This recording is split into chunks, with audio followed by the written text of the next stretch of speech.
You want to make the argument that the BBC, Channel 4, these networks were like, look, we don't know whatever it is you're involved with, Russell Brand, so we're going to take your shows down. It's our network. It's our channel. We're taking your shows down. It's like, okay, that's shady. Yeah. YouTube suspending monetization from Russell Brand's channel makes literally no sense. They didn't suspend his content.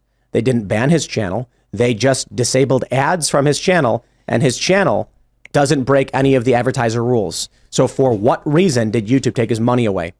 This just reeks, and this is another, this is it. This says outright, the likelihood here is that there is an agenda to cripple or deperson Russell Brand.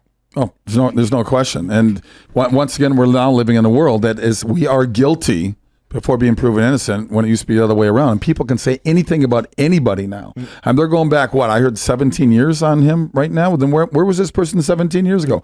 Why are we waiting so long to hear what these people have to say? And why do they have any, what do they have any room to stand on when they wait that long? It's ridiculous. And it's crazy to hear these stories, because it's like, what evidence does anybody have 20 years later? Yeah. Look what they did to Kavanaugh. Right. Trying to put him on the Supreme Court. There's already the text messages, the wonky looking text message that's very clearly doctored from Russell Brand. That the lines don't add up. The texts are in different shades. It's all sorts of not exactly, you don't buy it, right? You're like, yeah. Did you look at that? Did you look at, okay, so there's a text message in which he apologizes to the woman, and if you look at it, it's missing timestamps. The text, half the text is in bold, half the text is not. It doesn't align on the left and the right. It's off angle. It doesn't say iMessage rather than text message.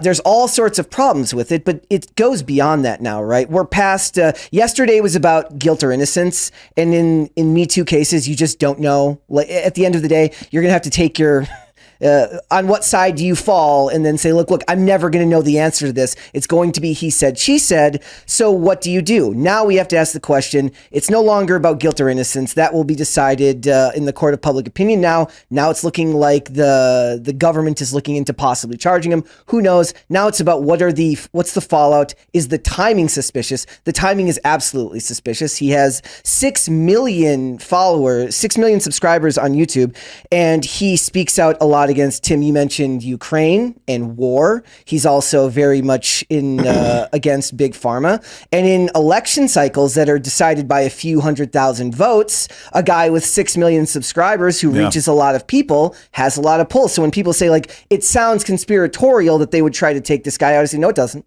Like, do I buy it? No, I don't know for sure. But I know that the government, especially our government, has done a lot worse for a lot less. Well, so here's the issue with your text message thing.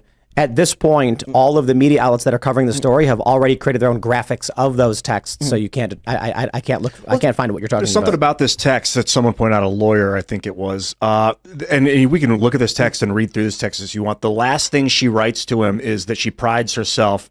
She used the wrong word, but on being safe and trying to make the right decisions. Obviously, this was a bad one, so she's acknowledging that she made the decision to do what she did, which a lawyer said that kind of indicates that it wasn't rape.